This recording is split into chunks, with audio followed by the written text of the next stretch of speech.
अगर हम डिस्कस करें तो कल हमने केवल एक ही चीज पढ़ी थी, बताओ कौन सा टॉपिक पढ़ा था कल? Flux, magnetic flux. हाँ जी, मैग्नेटिक फ्लक्स। मैग्नेटिक फ्लक्स की कोई 3 यूनिट बताओ मुझे, ऐसा यूनिट।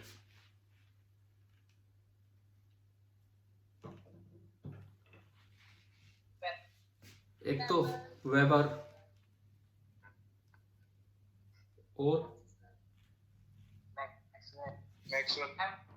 अरे ऐसा यूनिट थी। Weber, joule per ampere, tesla meter square या वोल्ट सेकंड, बताई थी ना ये 3-4। ठीक है, तो ये इसकी यूनिट्स हैं। और ईएमआई जो आज हम शुरू कर रहे हैं उसके लिए क्या जरूरी था, क्या चीज जरूरी थी कि मैग्नेटिक फ्लक्स टाइम के साथ चेंज हो। हाँ, वेरी करेक्ट। ठीक है, और हमने ऐसे रोटेटरी ट्रांसलेटरी रोड्स भी ली थी जिनमें ये चीजें फ्लक्स ऐसा बन पा रहा था। तो आज हम स्टार्ट कर रहे हैं ईएमआई। फ्लक्स के बाद आज हम अपनी शुरुआत कर रहे हैं ईएमआई से। तो अगली हेडिंग इन शॉर्ट ही आप डाल लीजिए ईएमआई, इलेक्ट्रोमैग्नेटिक इंडक्शन।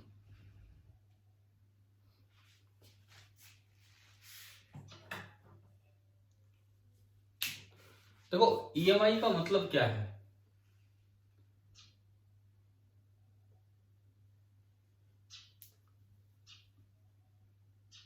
ईएमआई में ये पता लगा था कि मैग्नेटिक फील्ड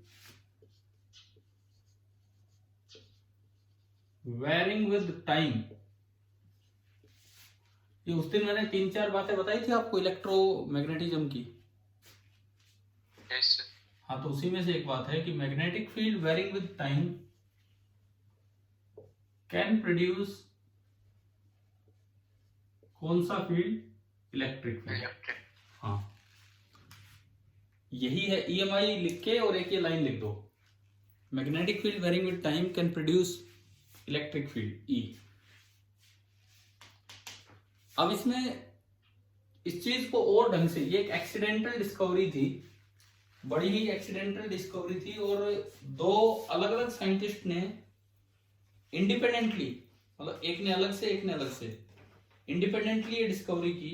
एक तो फैराडे नाम है, दूसरा कौन है बताओ? हेनरी। हम कल ले चुके क्या ये नाम?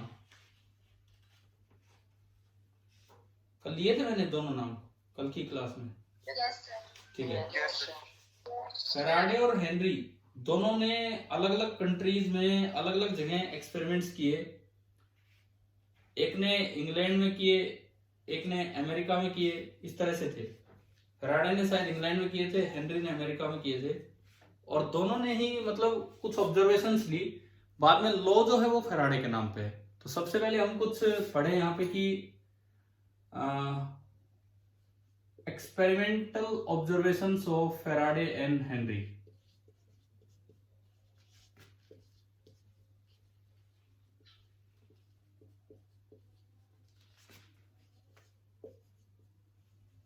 Experimental observations of Faraday and Henry. एक बार हम ये चीज देखें।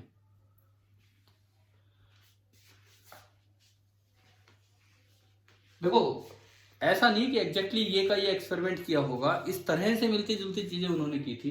जैसे पहली चीज, पहली कोई एक्टिविटी में देखूं, यूं देखा गया कि अगर मैं एक कोयल रख दूं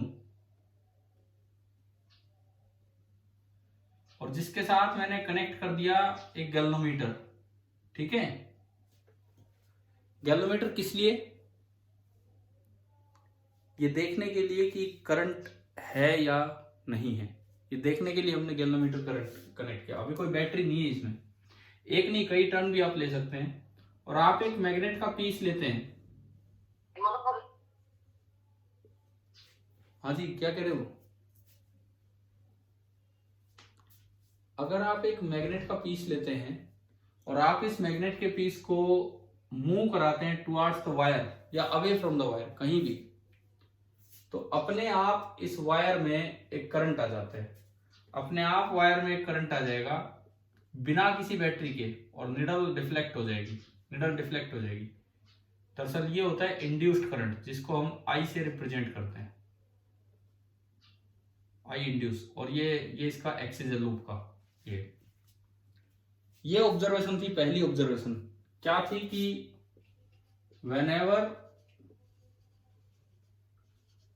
a bar magnet is moved towards or away from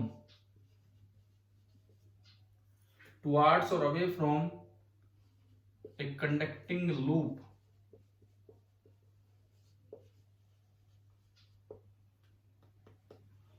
along its axis, उसके एक्सिस के along,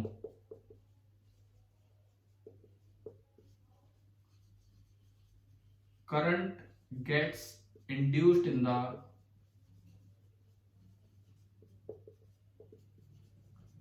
loop। सबसे पहले पहली ऑब्जर्वेशन लिख लो, फिर उसको ऊपर क्या लिखा है उससे कैसे एक्सप्लेन हो रही है देखते हैं।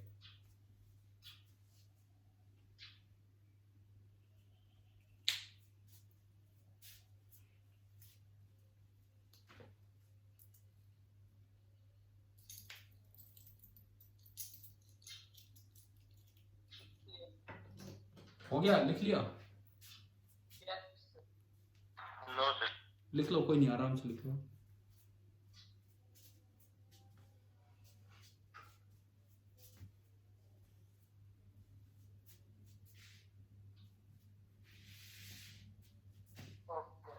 ठीक है, देखो अब समझते हैं कि क्या ये इसका लॉजिक है। आप मैग्नेट को पास ला रहे हो लूप के, तो बताओ लूप के पास जो मैग्नेटिक फील्ड है वो चेंज हो रहा है कि कांस्टेंट है? चेंज हो रहा है। बढ़ रहा है कि कम हो रहा है? बढ़ रहा है कि कम हो रहा है? बढ़ रहा है। ठीक है, यानी कि लूप को लगेगा कि जो मैग्नेटिक फील्ड है वो टाइम के साथ चेंज होने लग रहा है, धीरे धीरे वो पास आ रहा है, तो ये बढ़ रहा है। तो अगर कभी भी मैग्नेटिक फील्ड टाइम के साथ चेंज होगा तो क्या इंड्यूस कर देगा वहां पे? Electric field. अब ये मेटल की वायर है, कंडक्टिंग लूप है, मेटल की वायर है, तो उसमें फ्री इलेक्ट्रॉन्स होते हैं। मेटल की वायर में फ्री इलेक्ट्रॉन्स होते हैं, और जैसे ही इलेक्ट्रिक फील्ड आएगा वो इलेक्ट्रॉन पे फोर्स लगा देंगे और इलेक्ट्रॉन चल पड़ेंगे वायर के अंदर। तो इलेक्ट्रिक फील्ड प्रोड्यूस करने का मतलब है कि आपने क्या इंड्यूस कर दिया है वहां पे, उस कंडक्टर में करंट इंड्यूस कर दिया। अब बताओ, ये पहली ऑब्जर्वेशन इससे बहुत अच्छे से एक्सप्लेन हो रही है ईएमआई से? ठीक है, मैं एक चीज और आपको समझाऊं यहीं पे, करंट की डायरेक्शन कैसे डिसाइड हुई? ये करंट की डायरेक्शन कैसे डिसाइड की हमने यहाँ पे? हालांकि ये टॉपिक तो अभी, मैं कह रहा हूं ये टॉपिक अभी आगे बढ़ेगा तो हम उसमें देखेंगे। तो एट प्रेजेंट में डायरेक्शन पे नहीं जा रहा हूं, एट प्रेजेंट में केवल ऑब्जर्वेशन बता रहा हूं। अभी आज की क्लास में दोबारा डायरेक्शन ले लेंगे लास्ट में, ठीक है? क्या रूल है, किस तरह से देखा गया है, लास्ट में देखते हैं। अभी मैं चलूं सेकंड ऑब्जर्वेशन पे, ठीक है? इसमें बैटरी नहीं जोड़ रही थी ना कहीं पे भी? ना, ये कोई बैटरी नहीं है, तभी तो करंट आ गया। बैटरी होती फिर इसका क्या रोल है? फिर तो कोई ईएमआई है ही नहीं बिना बैटरी। और ये ना यार ऑब्जर्व करना बड़ा आसान है हमारे पास। अब मेरे पास यहाँ तो कोई ऐसी कुछ अरेंजमेंट है नहीं, मैं आपको दिखा सकता था। बहुत आसान है ऑब्जर्व करना लैब में। मतलब क्या है, कोई कोइल लो, कोई कोइल बनी हो लैब में, ठीक है? एक सिंगल टर्न नहीं, कई टर्न की कोइल होती है। सिंगल टर्न क्या होता है? उस कोइल में आप एक गैल्वेनोमीटर अटैच कर दो। कभी तो हम गए हैं एक आध बार लैब में कि नहीं? एक बार भी नहीं गए? एक बार गए थे। तो एक बार गए हैं, तो क्या हमने गैल्वेनोमीटर देखा था लैब में?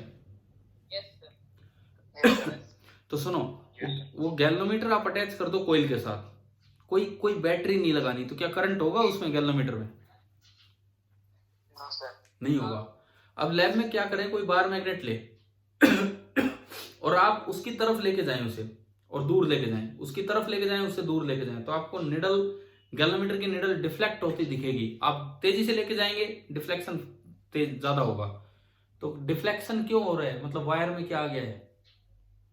करंट। और आप कभी ये एक्सपेरिमेंट करें ना, तो मैं तो आपको यूं भी गाइड करूंगा, यूं और यूं ही ले जाने की जरूरत नहीं, आप इवन यूं और यूं भी मूव करेंगे। समझ गए हो कैसे? इसके एमीटर से भी बता देगा। एमीटर क्यों नहीं है? एमीटर जो होता है वो क्या होता है, वो केवल एक डायरेक्शन का करंट बताता है, केवल एक डायरेक्शन का। एमीटर में जीरो एक साइड में होती है, एक साइड में एक ही तरफ करंट जाएगा तो बता पाएगा, दोनों साइड का नहीं। गैल्वेनोमीटर का पर्पज ही होता है करंट डिटेक्ट करना, तो उसमें निडल जीरो बीच में होती है, करंट चाहिए यूं बने वो दोनों साइड डिटेक्ट होगा। अब मान लो आप पास लेके जा रहे हो, करंट ऐसे बन रहा है, वो निडल जीरो से आगे जा ही नहीं सकती, जीरो पे पड़ी रहेगी, तो हमें तो लगेगा कि करंट आया ही नहीं है। समझ आया? ठीक है। दूसरी बात मैं कह रहा हूं अलोंग द एक्सिस नहीं, अगर आप कभी एक्सपेरिमेंट करें, आप यूं और यूं भी मूव कर सकते हैं, उसमें भी तब भी डिफ्लेक्शन आएगा। मतलब आप अगर मैग्नेटिक फील्ड चेंज कर रहे हैं लूप के पास, मैग्नेट को कैसे भी मूव करा रहे हैं, तो एक करंट इंड्यूस होगा, यानी कि वायर में ई आया होगा। बताओ, पहली ऑब्जर्वेशन क्लियर होगी? ठीक है। डायरेक्शन की बात आज के क्लास के एंड में ही लेंगे, मिटा दो ना, मैं अब दूसरी ऑब्जर्वेशन पे चलता हूं।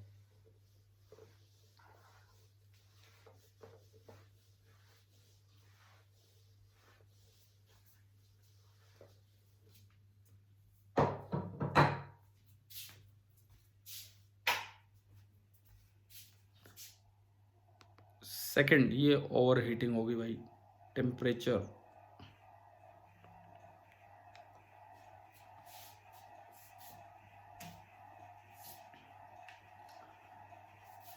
जो दूसरी जो हमारी ऑब्जर्वेशन बनेगी,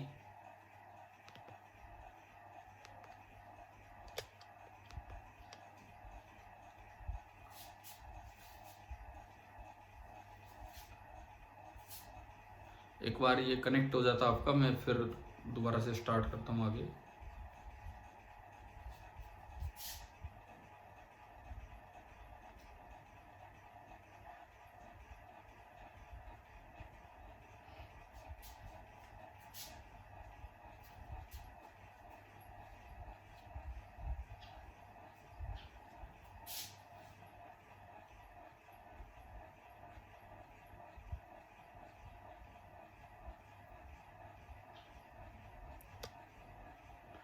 हाँ भाई, अब हो गया दोबारा कनेक्ट। Yes sir. ये पंखा नहीं चला रखा था, ओवर हीटिंग होगी इसलिए रुक गया था फोन की। सुनो, सेकंड जो ऑब्जर्वेशन है उसमें क्या किया गया, देखिए, एक स्टैटिक मैग्नेटिक फील्ड ले लिया, मतलब मैग्नेट को मूव नहीं कराया। जैसे ये कोई रीजन है और इसमें मैंने कहा कि एक मैग्नेटिक फील्ड है अंदर की तरफ, मतलब इन्होंने ये देखा क्या यही चीज है या कुछ और भी है जो करंट प्रोड्यूस करा सकती है। तो इस बार इन्होंने ये जो बी लिया, ये स्टैटिक ले लिया। स्टैटिक का क्या मतलब है कि जो मैग्नेट ये फील्ड फैला रहे हैं वो मैग्नेट किस पे है, रेस्ट पे। समझ आ रहा है? हाँ जी भाई बताओ, समझ आ रहा है क्या बोल रहा हूँ मैं? जिस मैग्नेट ने, जिन मैग्नेट ने फील्ड फैलाया है वो मैग्नेट रेस्ट पे है। यह आपका स्टैटिक मैग्नेटिक फील्ड। और इस बार इन्होंने क्या किया, विदाउट बैटरी फिर से एक लूप लिया, हाँ एक गैल्वेनोमीटर लगा दिया फिर दोबारा से उसमें। दिस इज कंडक्टिंग लूप, कोई बैटरी नहीं है इसमें, लेकिन इस कंडक्टिंग लूप को वो बाहर की तरफ लेके जा रहे थे, इसको बाहर की तरफ लेके जा रहे थे विद सम स्पीड v। अब आप बताओ, क्या मैग्नेटिक फील्ड वेरी कर रहे हैं टाइम के साथ कहीं भी? Yes sir. यस कर रहे हैं कि नहीं कर रहे? ना रिलेटिव का मतलब ही नहीं ना, मैं मुझे क्या मतलब रिलेटिव से, मैं एक बार मैग्नेटिक फील्ड को देख रहा हूँ, क्या मैग्नेटिक फील्ड वेरी कर रहा है टाइम के साथ? नहीं कर रहा था, लेकिन ये पाया गया कि इसमें भी करंट आया और इस तरह से करंट आया और ये निडल इधर डिफ्लेक्ट हो गई।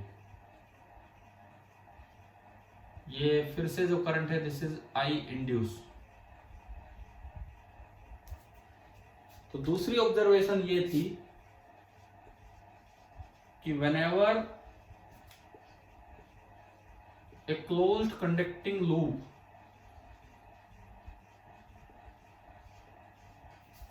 whenever a closed conducting loop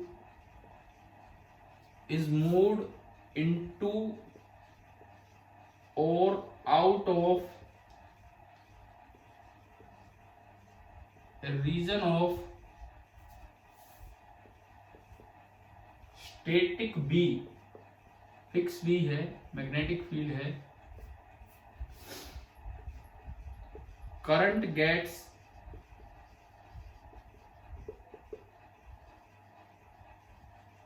induced in it.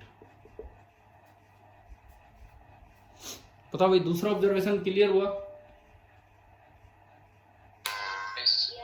इस बार तो फिर ये बात थोड़ी सी फेल हो रही है कि यार मैग्नेटिक फील्ड को ही वेरी कराना जरूरी है। तो आपने कांस्टेंट सा मैग्नेटिक फील्ड ले लिया था, उससे भी ई प्रोड्यूस हुआ, तो यहां से फिर फैराडे ने एक अपना लॉ बना के दिया, उस पे हम आएंगे। और ये डायरेक्शन यूं ही क्यों बनी है, इस तरह क्यों नहीं बनी, ये फिर आज एंड में, बल्कि आज जितना मैं पढ़ा दूं, अगर लास्ट में इनको दोबारा लेने का टाइम ना भी बचे तो उसके आधार पे आप सोचना कि इन दो की डायरेक्शन ये क्यों ली है। ठीक है, चलो ये बना लो, ये लिख लो, ये बना लो।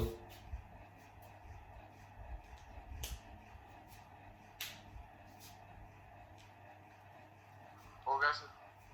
हो गया भाई सभी का? हो गया सर। ठीक है, तो यहां से फैराडे ने क्या लॉ दिया उस पे हम आएंगे।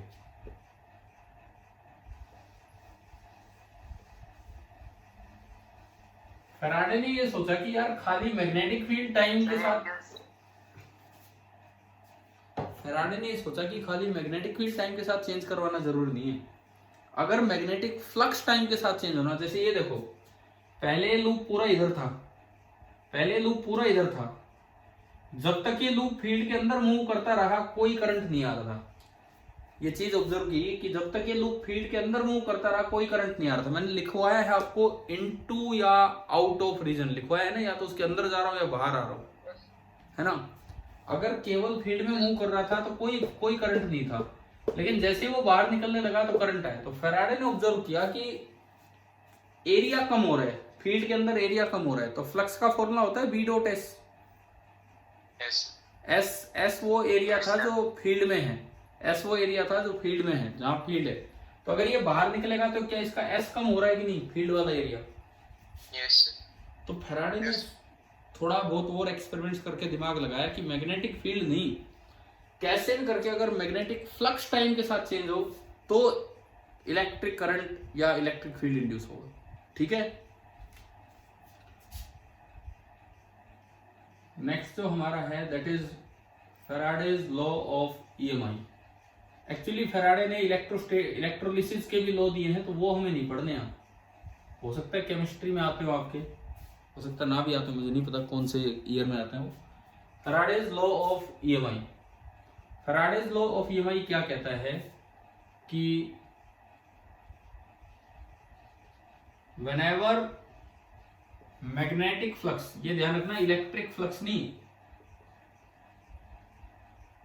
Magnetic flux through a loop varies with time,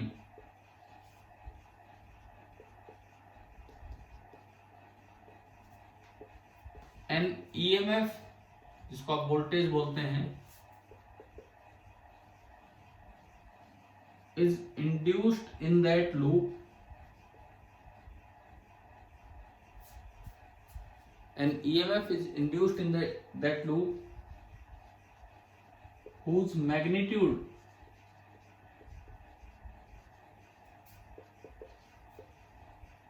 is equal to, ये जो भी इसने एक्सपेरिमेंट किए उनसे रूल निकाला था, is equal to the rate of change of magnetic flux with respect to time। यानी कि इन्होंने कहा कि जो ईएमएफ इंड्यूस होगा, ई से जो हम डिनोट करते हैं D by D T of magnetic flux, ये था इनका।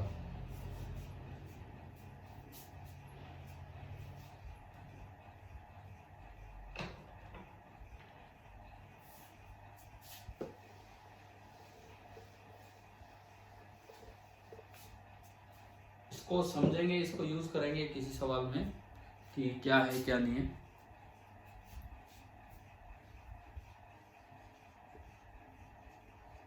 और इसको थोड़ा और ठीक करके जब लिखा गया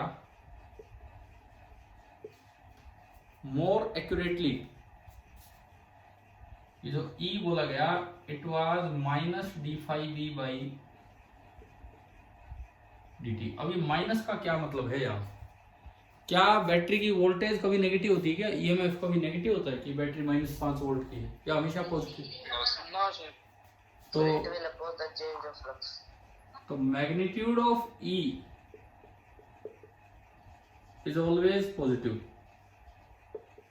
फिर ये माइनस साइन क्या इंडिकेट करता है यहाँ पे?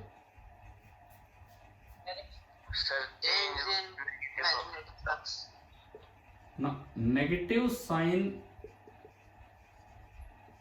indicates the polarity of EMF, कि जो EMF के प्लस माइनस आएंगे उनकी वजह से जो करंट आएगा, negative sign indicates the polarity of EMF और the magnitude of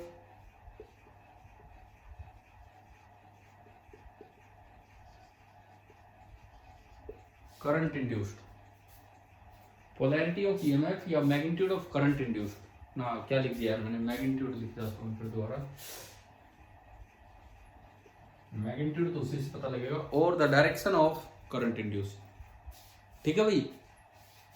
negative sign मैं भी आपकी तरह सामने से देखता रहता हूं क्या लिखा है क्या नहीं लिखा है, उस वक्त मैं आपको नहीं दिखूंगा।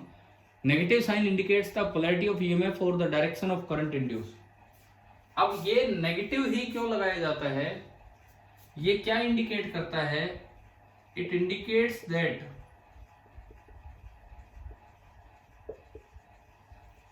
द इंड्यूस्ड करंट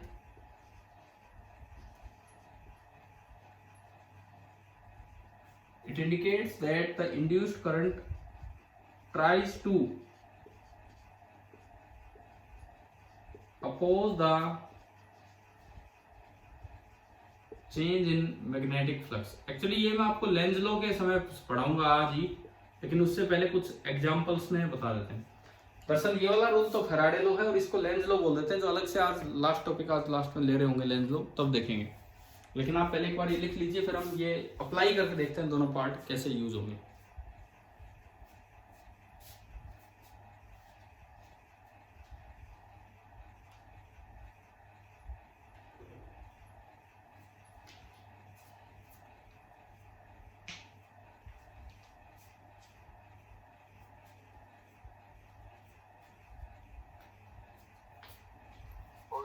हो गया? Yes sir. No sir. No sir. लिखो तो लिखो लिखो लिखो।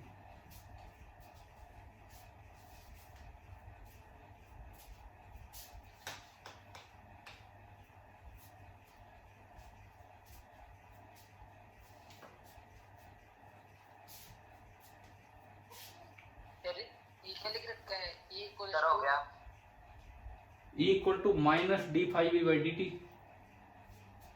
Okay sir.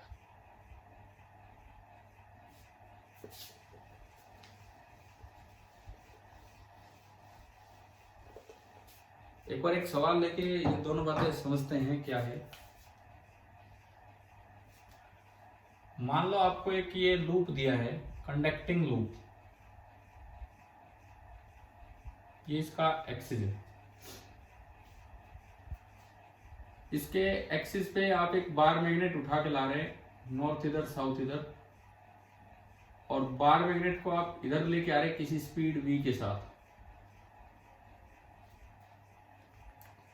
तो बार मैग्नेट इधर लाने से जो स्पीड है वो बढ़ती जा रही है ना, b बढ़ता जा रहा है, और b का मैग्नीट्यूड आपको कुछ दे दिया 5t टेस्ला, पर t is time in second. अच्छा, लूप छोटा है, दिस लूप इज स्मॉल, दिख बड़ा रहा है लेकिन मैंने छोटा सा माना है, और जो इसका एरिया है दैट इज 10 सेंटीमीटर स्क्वायर। ये इसका एरिया है। और जो लूप का जो रेजिस्टेंस है दैट इज 2 ओम। और ऑब्जर्वर इधर खड़ा है, इधर जो इस लूप में करंट वगैरह की डायरेक्शन देखेगा वो इस साइड है, ऑब्जर्वर इधर है। इस ऑब्जर्वर के लिए find the magnitude and direction of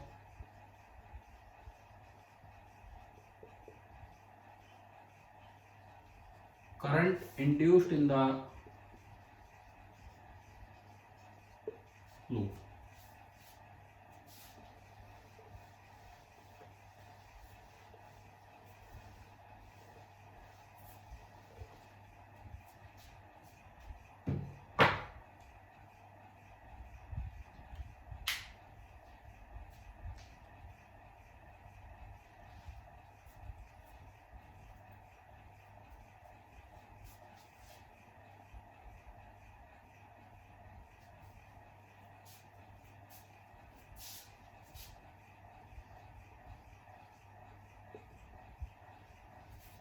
पहले मैं मैग्नीट्यूड देखता हूं, देखो करोगे, ट्राई करोगे एक बार?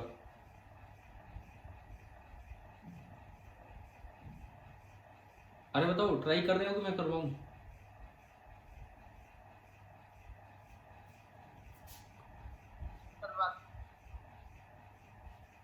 ठीक है, देखिए सबसे पहली बात आपको लिखना होगा इसमें से मैग्नेटिक फ्लक्स। मैग्नेटिक फ्लक्स का फॉर्मूला क्या होता है? B dot S.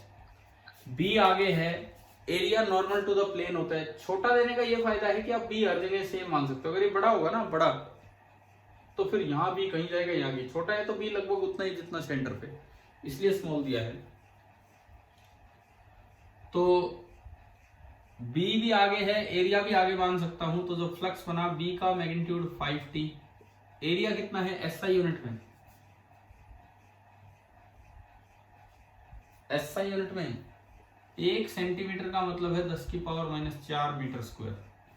1 सेंटीमीटर का मतलब होता है 10 की पावर -2 मीटर, तो स्क्वायर लगाओगे तो 10 की पावर -4 हो जाएगा। हाँ भाई, आ गया समझ? और कोस 0 डिग्री, तो ये आपका 0.005 t आया। यूनिट क्या होगी इसकी बताना?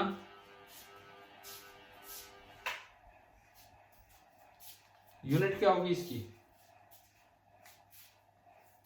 अरे मैग्नेटिक फ्लक्स की वेबर। अब फैराडे लॉ के अकॉर्डिंग ईएमएफ इंड्यूस होता है वो पॉजिटिव लेना होता है। कुछ भी आ जाओ, आपको इसका मोड लेना है, माइनस का भी नहीं लेना। तो इसका डिफरेंशिएशन करोगे तो 0.005 तो बाहर आया, और into dt by dt। dt by dt कितना? 1। यूनिट क्या होगी ईएमएफ की? ईएमएफ की यूनिट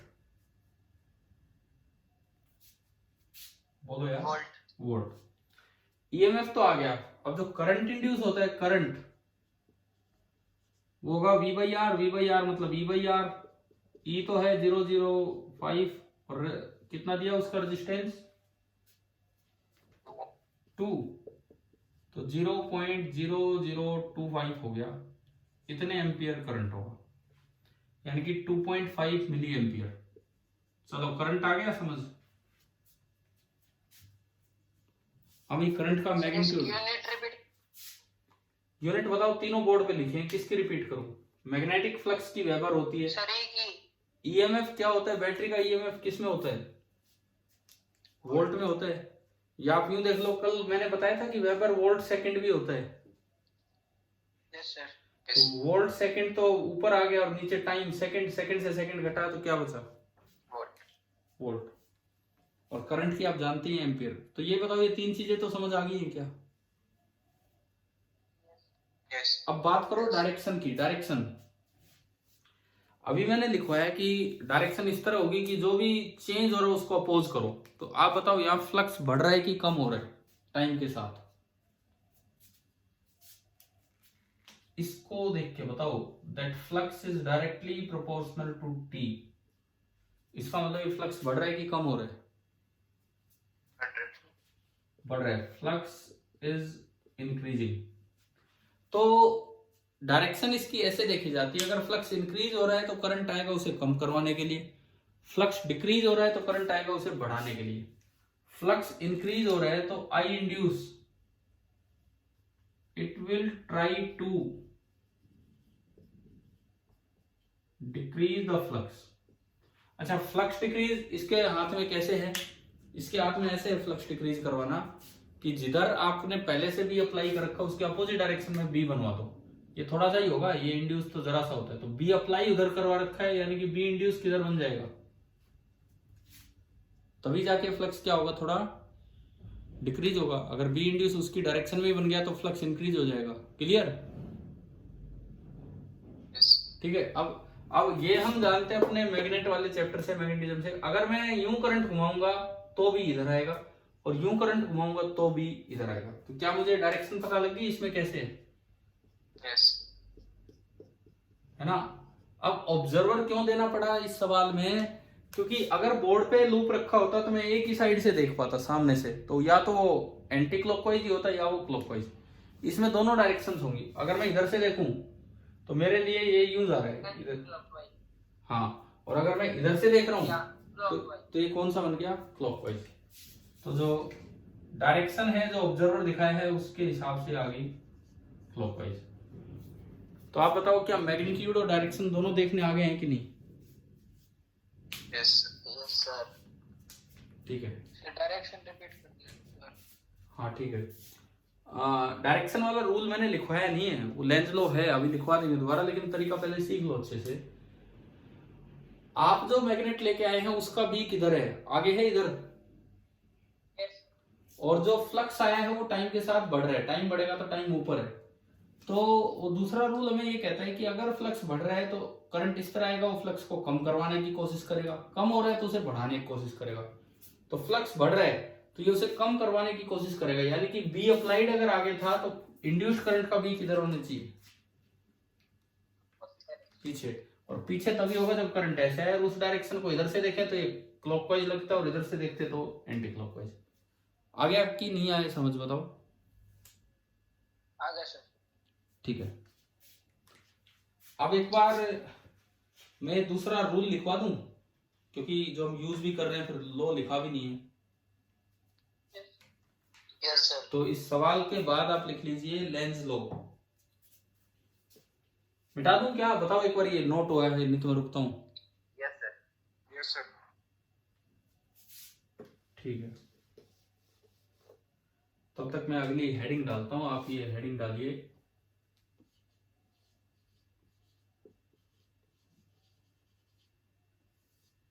लेंज लॉ।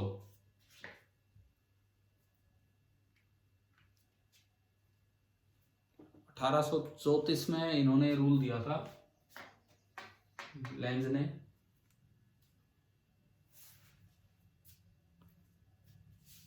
तो यार कितना अलग सिस्टम था यहाँ भारत में, तो समाज सुधार चल रहा था उस समय, या मतलब ब्रिटिश शासन, और इंग्लैंड अमेरिका वहां पे लोग अपने साइंस के कल्चर को आगे बढ़ा रहे थे। इस तरह का काम था। समाज सुधार तो मैंने वैसे ही बोल दिया, उस समय ये आर्य समाज और ये कई चीजें हुआ करती थी उन्हीं दौर में जो आई हैं। चलते हैं हम आगे बढ़ते हैं, लेंज लॉ की तरफ बढ़ते हैं।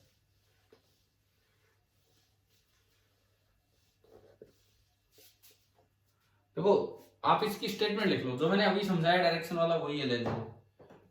लिखो the polarity of induced EMF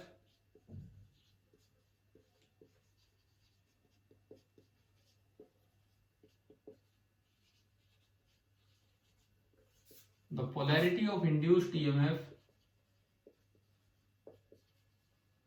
is such that, मतलब वो नेगेटिव साइन की इंपॉर्टेंस क्या है वही हम बता रहे हैं। It tends to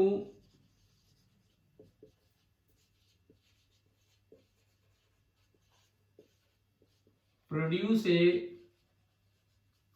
करंट, मतलब जो इंड्यूस करंट होगा वो कैसा होगा, it tends to produce a current which opposes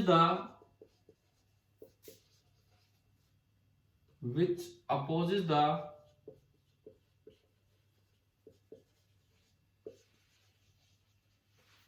change in magnetic flux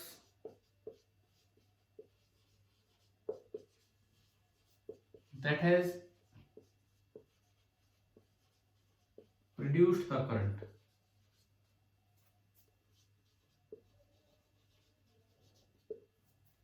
लिखो पहले एक बार, लिख लो ये क्या है। वो जो माइनस साइन था वो यही बता रहा है और कुछ नहीं।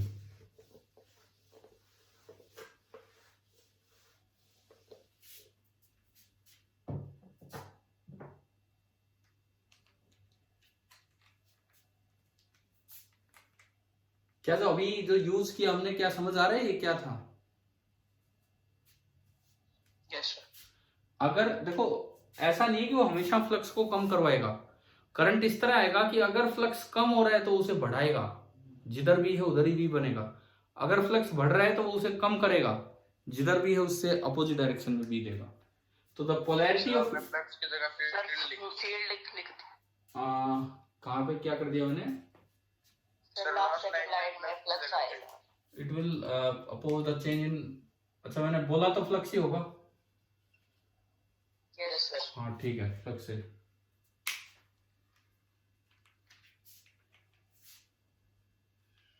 और एक और बात मैं आपको बताऊं, ये कंप्लीटली सक्सेसफुल नहीं होता ये इंड्यूस्ड करंट। कंप्लीटली ये यूं नहीं है कि पूरा अपोज कर देगा, उसको बढ़ने नहीं देगा। ये ध्यान रखना कि ये जो फ्लक्स प्रोड्यूस होगा इंड्यूस्ड करंट का, ये ओरिजिनल फ्लक्स का जरा सा हिस्सा होता है। The magnetic flux produced by the induced current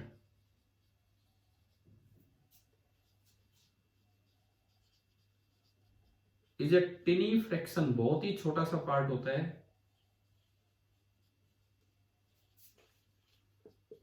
of the time varying magnetic flux।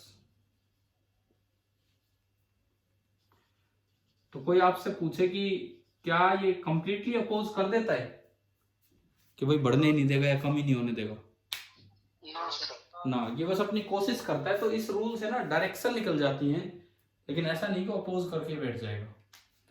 अच्छा, ये पूछ ले कि ये लॉ किस पे बेस्ड है, तो this law is based on conservation of energy. हाँ बिल्कुल सही जवाब है।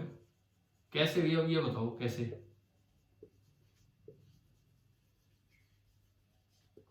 किसने दिया आंसर?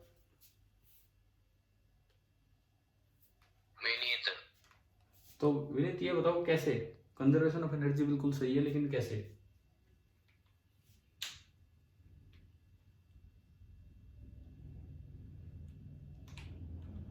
बोलो यार, नहीं पता तो मैं बताऊंगा ना फिर। फिर ये क्या पढ़ रखा था क्या? Yes sir. ठीक है, कैसे होगा देखते हैं। क्या ये लिख लिया आपने Lenz law? Yes sir.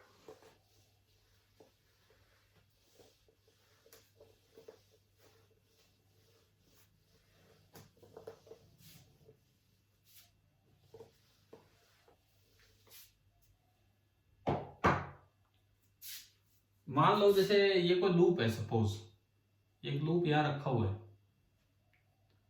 This is a conducting loop, और मैंने एक मैग्नेट को इसकी तरफ थ्रो कर दिया। इसको पकड़ के नहीं ले जा रहा हूं, इसको थ्रो कर दिया बस इसकी तरफ। इनिशियल स्पीड v थी। तो आप ही बताओ, जैसे जैसे मैग्नेट पास जाएगा लूप में करंट आएगा कि नहीं आएगा? आएगा। Yes sir. आएगा। आएगा सर। तो due to motion of magnet,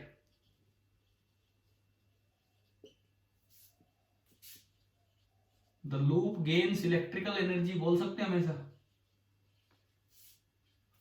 yes sir. ईजी मतलब एनर्जी। तो भाई एनर्जी कंजर्वेशन, टोटल एनर्जी तो बढ़ नहीं सकती है। अगर ऐसा हो इस पे कोई फर्क ही ना पड़े और बस उसमें करंट आ जाए तो एक सेल्फ परपेचुअल मशीन बन जाएगी, जो ऐसी बननी पॉसिबल है, इम्पॉसिबल है। तो भाई एनर्जी कंजर्वेशन, अगर इसमें करंट आया है तो क्या इसकी स्पीड कम होगी कि नहीं होगी? Kinetic energy of moving magnet decrease होगी। समझ आया? हम ही बताओ। अगर देखो आपने इसको थ्रो किया तो इसमें करंट आया, ईएमआई से करंट आया तो उसमें इलेक्ट्रिकल एनर्जी आ गई। हमने तो कोई बैटरी दी नहीं, अपने आप कहां से आ गई? तो बदले में इसकी एनर्जी कम होनी चाहिए कि नहीं? यस। तो इसकी काइनेटिक एनर्जी कम होगी। इसकी काइनेटिक एनर्जी कम तभी होगी जब इस पे फोर्स किधर लगे? वेलोसिटी से अपोजिट। इस पे जो फोर्स लगे वो वेलोसिटी से अपोजिट लगे, तब जाके काइनेटिक एनर्जी कम होगी। फोर्स इधर लगाने के लिए या नॉर्थ है तो इधर भी क्या बनना चाहिए इसमें? क्योंकि नॉर्थ को नॉर्थ ही रिपेल करते हैं, और ये इधर कौन सा बनना चाहिए? साउथ। अब हमने कभी देखा है मैग्नेट करंट कैरिंग लूप में, जिस तरह करंट घूम रहा है उस तरह आप राइट हैंड को घुमाओ, अंगूठा जिधर उधर फील्ड होता है, उधर ही नॉर्थ, इक्वलेंट नॉर्थ। कि अगर मैं इसको एक मैग्नेट से देखूं तो मैग्नेट के अंदर भी फील्ड होता है साउथ से नॉर्थ। मैग्नेट के अंदर फील्ड किधर से किधर होता है? तो मैंने एक इक्वलेंट मैग्नेट बनाया, मैं इधर नॉर्थ चाहता हूं इसको रिपेल करवाने के लिए, तो इसके अंदर करंट यूं आना चाहिए, आई इंड्यूस यूं होना चाहिए, तब इधर नॉर्थ बनेगा। तो इस तरह से ये डायरेक्शन देखी जा रही है। एनर्जी कंजर्वेशन कैसे लगाया जा रहा है, समझ आ गया? ठीक है। अब आप अपना जो दोबारा नहीं, तीसरी बार बता रहा हूं, सुन लीजिए। इस मैग्नेट को मैंने थ्रो किया, मैग्नेट पास जाने से ईएमआई के कारण उसमें करंट आएगा। यस। करंट आया तो मतलब उसकी इलेक्ट्रिकल एनर्जी बढ़ गई। तो सिस्टम में बाहर से कुछ हमने दिया नहीं, ये ऐसा नहीं कि इसको लगातार पकड़ के ला रहे, इसको तो एक बार एनर्जी देके छोड़ दिया, इसको तो एक बार एनर्जी देके छोड़ दिया। अब शुरू में इसमें कोई एनर्जी नहीं थी, इसमें थी, धीरे धीरे उसमें इलेक्ट्रिकल एनर्जी आ रही है, यानी कि इसकी एनर्जी तो उसमें जा रही है, बदले में इसकी एनर्जी क्या होनी चाहिए? कम। तो इसकी स्पीड कम होनी चाहिए। स्पीड कम होने के लिए इस पे फोर्स अपोजिट डायरेक्शन में लगना चाहिए। ठीक है, इस पे फोर्स अपोजिट डायरेक्शन में लगना चाहिए। तो यहाँ नॉर्थ है तो यहाँ भी क्या बनना चाहिए रिपेल करने के लिए? नॉर्थ। ये मैंने एक इक्विवेलेंट मैग्नेट बनाया जिसका नॉर्थ इधर साउथ इधर, और मैग्नेट के अंदर फील्ड होता है साउथ से नॉर्थ, और इसमें करंट यूं जाएगा तभी फील्ड इधर होगा, नहीं तो उल्टा हो जाएगा। तो इस तरीके से आपने डायरेक्शन निकाल ली। ये है आपका लेंस लूप। समझ आया कैसे एनर्जी कंजर्वेशन का यूज है? यस। तो उस चेंज को अपोज क्या करना है? ये पास आ रहा है तो इसको दूर भगाओ, पास आ रहा है तो उसको दूर भगाओ, चेंज को अपोज करो। तो इसलिए फोर्स इधर लगाओ। और ये लेंस लो वाली डिटेल कल लेंगे, अभी आज हम कुछ और भी कर रहे हैं। लेकिन आप एक बार ये बताओ कैसे एनर्जी कंजर्वेशन है, समझ आ गया?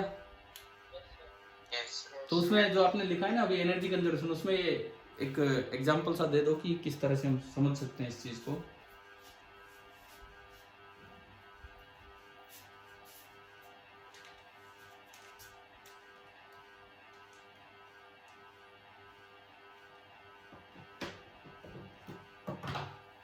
अब मैंने आज 2 एक्सपेरिमेंट बताए थे। क्या पहले एक्सपेरिमेंट की डायरेक्शन आप देखो, समझ आ गई है क्या कैसे बनाई है उसमें?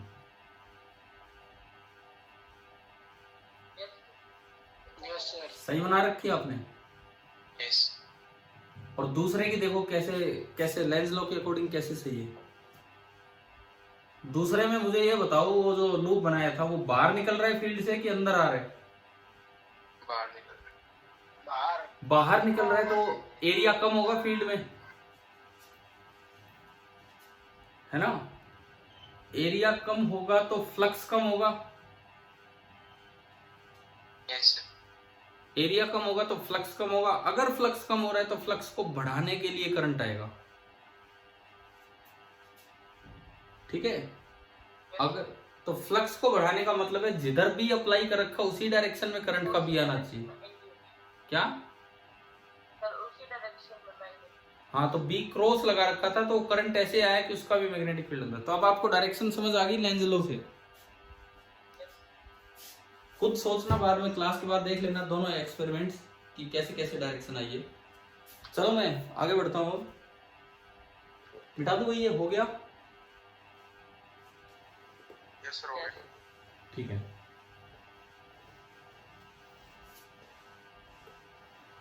अब एक और पॉइंट आप इसमें ऐड कर लो और फिर एक सवाल लेते हैं उस पर। पॉइंट ये है कि क्या लेंज लॉ में नहीं, मतलब कॉमन ही है ये। मैंने तो लेंज लॉ से पहले वो बता दिया, वो जो फॉर्मूला बना ना, देखो E बराबर -n d∅dt में, माइनस d∅dt में d∅dt तो फैराडे लॉ है, और माइनस साइन कौन सा लॉ है? Lenz law. तो उसी में हम कॉमन ये बात लेके चल रहे हैं। इफ द लूप, मैंने आपको आज पहले एक साथ ही बता दिया, कोई बात नहीं, बाद में लिखवा दिया लेंज लॉ क्या है क्या नहीं, क्योंकि नहीं तो रूल ही रूल लिखो, वो समझ में नहीं आता एक साथ क्या क्या है। तो पहले एग्जांपल ले लिया था। If the loop contains n turns and rate of change of flux through each turn is d phi v by dt, then जो EMF इंड्यूस हो जाएगा that will be -n d phi v by dt। और लेकिन EMF का magnitude हमें हमेशा positive लेना है, माइनस साइन केवल लेंज लॉ वाली बात को दिखाने के लिए। ये मैंने क्या बताया इस पॉइंट पे, एक्स्ट्रा पॉइंट क्या ऐड हुआ है? n टर्न्स हो तो, हाँ, n टर्न्स हो तो n से मल्टीप्लाई कर देना। लिख लो आप ये पॉइंट, फिर इस पे एक सवाल लेते हैं।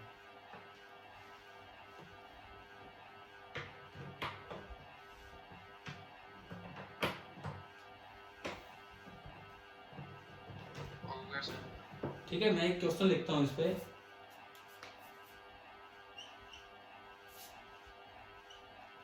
ए सर्कुलर कोइल, कोई आपको सर्कुलर कोइल दी है जिसमें कि रेडियस 10 सेंटीमीटर है,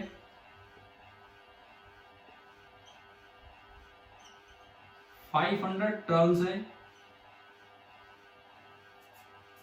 radius 10 centimetre, 500 turns and resistance 2 Om.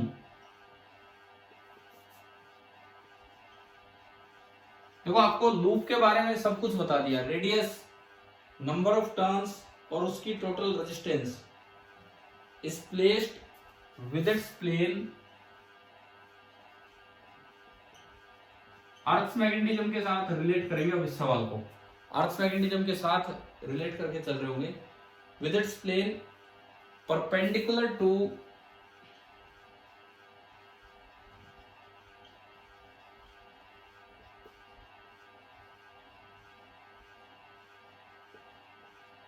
The horizontal component of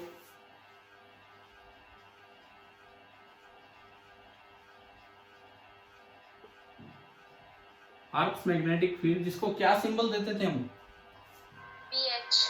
BH। वो BH यहां पे दिया गया है 0.3 गॉस। मैंने उस दिन भी आइडिया दिया था कि लगभग इतना ही होता है अर्थ का फील्ड, लगभग इसी रेंज में होता है BH। ठीक है, 0.4। अब इस लूप को रोटेट किया गया है, मतलब ये एक और तरीका। एक तरीका हमने देखा लूप रखो मैग्नेट को लेके आओ, एक तरीका हमने देखा मैग्नेट मतलब बी फिक्स है, आप लूप को केवल ट्रांसलेटरी मोशन दो। और अब कौन सा मोशन दे रहे हैं हम, समझ आ रहा है क्या? तीसरा काम कर रहे हैं, रोटेटरी मोशन। लूप को पिछले उस दूसरे एक्सपेरिमेंट में, दूसरे एक्सपेरिमेंट में आपने ट्रांसलेटरी मोशन दिया था, इसमें रोटेटरी मोशन दे रहे हैं। It is rotated about its vertical diameter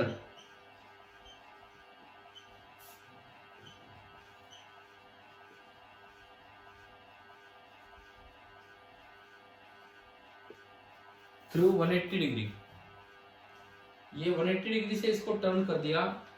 time देना पड़ेगा, बिना टाइम के हो नहीं पाएगा। इन 0.25 सेकेंड, इतनी देर में आपने इसको टर्न कर दिया। तो find the current induced in the coil.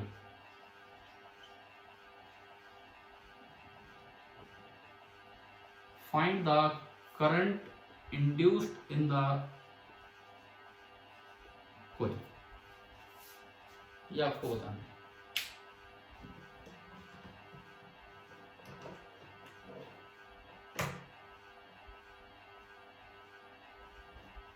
आप ट्राई कीजिए, मैं इसका आंसर बता रहा हूं 1.9 मिली एम्पियर।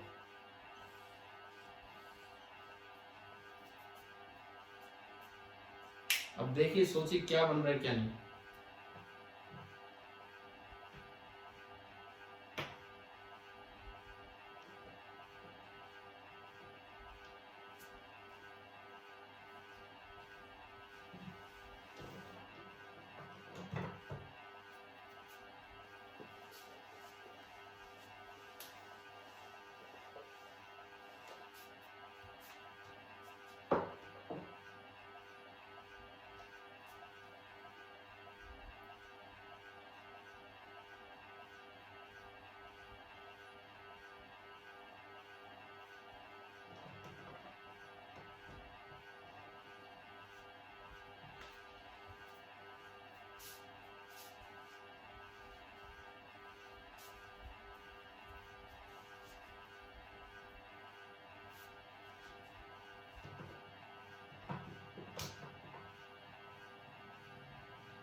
क्या कुछ डायग्राम बन पा रहा है, ये बताओ।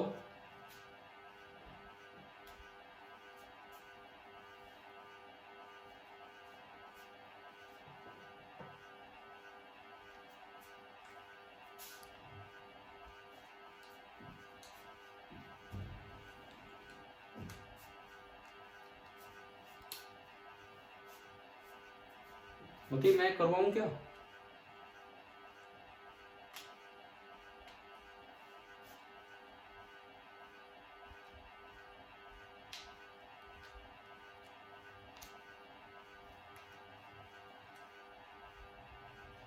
चलिए मैं एक बार शुरुआत कराता हूँ यार। डायग्राम तो देखो कम से कम, सॉल्यूशन में ऊपर करता हूँ इसका सवाल का। आपने मान लो मैग्नेटिक मेरिडियन बनाया, क्योंकि हम जानते हैं कि मैग्नेटिक मेरिडियन में ही फील्ड दिखाया जाता है ढंग से। This is the magnetic meridian. चलो ये तो समझ आ गया कि ये अर्थ मैग्नेटिज्म और ईएमआई का कंबाइंड क्वेश्चन है, ठीक है। मैग्नेटिक मेरिडियन में आपने दो कंपोनेंट्स बनाए, एक तो BH और दूसरा BB। इसमें आपने एक लूप रखा, किस तरह रखा है? With its plane perpendicular to the horizontal component. ऐसे ये प्लेन ऐसे रखना है कि वो BH के परपेंडिकुलर हो। तो आपने जो लूप रखा ना, वो ऐसे रख दिया, ऐसे। समझ आ गया है क्या लूप कैसे रखा हुआ है?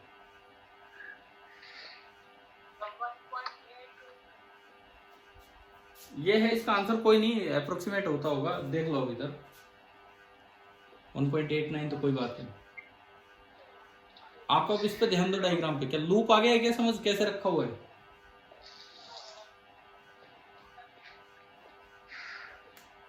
हाँ भाई, क्लियर है क्या?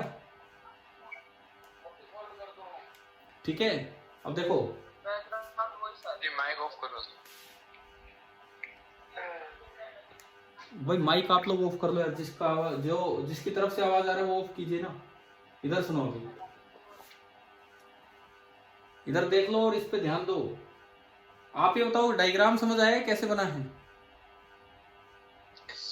ठीक है, अब इसको रोटेट वर्टिकल डायमीटर के अबाउट किया गया है 180 डिग्री से। तो आपने इसका वर्टिकल डायमीटर लिया तो ये बनेगा इसका vertical diameter of the loop.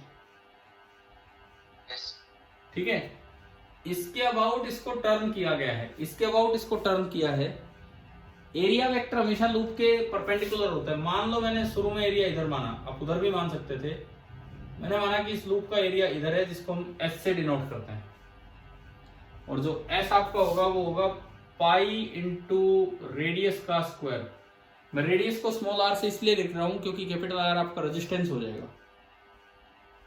अब देखो सबसे पहले मैं लिखूं फाई इनिशियल, तो दोनों सेम डायरेक्शन में है। देखो बीवी का फ्लक्स है क्या बीवी इस लूप को क्रॉस करके जा रहा है या केवल टच करके जा रहा है? बीवी इस लूप को एक बार भी क्रॉस नहीं कर रहा, वो इसके पैरेलल निकल गया है। तो बीवी का फ्लक्स कितना? 0। तो फाई इनिशियल तो होगा बी एच डॉट एस, तो B H into S into cos 0 degree, यानी कि B H into pi R square. बताओ भाई फाई इनिशियल आया समझ? जब ये 180 डिग्री से घूम जाएगा तो एरिया घूम के इधर गया पीछे। एक बार आपने जो एरिया मान लिया वही लेके चलना है। तो जब एरिया घूम के पीछे गया तो फाई फाइनल कितना हो गया? B H into S into cos 180 degree, और कोस 180 डिग्री कितना होगा? -1। ठीक है, ये आर जो मैंने माना है ये रेडियस ऑफ द लूप माना है। चलो एक बार ये बताओ क्या यहां तक समझ आया? डी फाई का मतलब होता है phi final minus phi initial. तो जब आप इसमें से ये घटाओगे तो बन रहा है -2 times B H into phi R square. dt आपको दिया है 0.25 सेकेंड। तो भाई फैराडे लॉ जो ईएमएफ इंड्यूस होगा क्या फॉर्मूला लगेगा बताओ?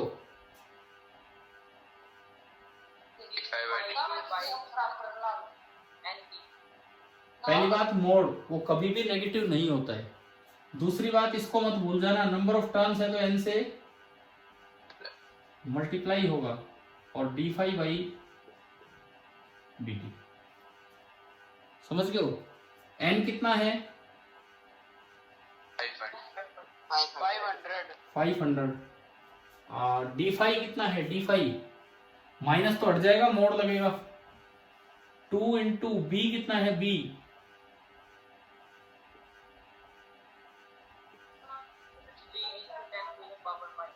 3 into 10 to power -5 into pi 3.14, और इंटू रेडियस का स्क्वायर। रेडियस कितना है? 0.1, तो उसका स्क्वायर होगा 10⁻²। तो यहां तक समझ आ गया क्या? और divided by dt time taken कितना है? 0.25। ये आपका वोल्ट में आएगा और ये निकल के आएगा 3.8 इंटू 10⁻³ वोल्ट। इतना आना है, 3.8 इंटू 10⁻³ वोल्ट। और फिर लास्ट में करंट जो होगा आई इंड्यूस, आप उसमें लगा देंगे E/R। R कितना दिया है? रेजिस्टेंस 2। तो जब आप 2 से डिवाइड करोगे तो 3.8/2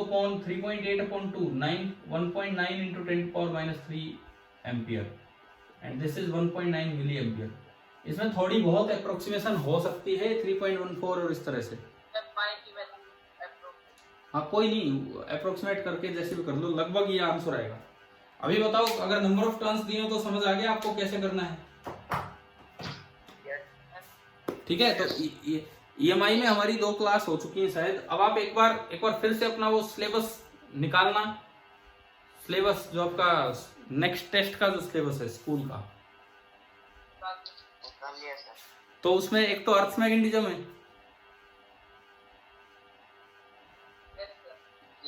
है ना, और कहाँ से, मेरे तो अभी खैर ध्यान सा नहीं है इतना। अर्थ मैग्नेटिज्म से पहले भी कुछ टॉपिक हैं इस टेस्ट में अगले। हाँ वो हमने कर लिए, वो सारे हो गए, वो हम पहले कर चुके हैं। अर्थ मैग्नेटिज्म के बाद क्या है अगला टॉपिक?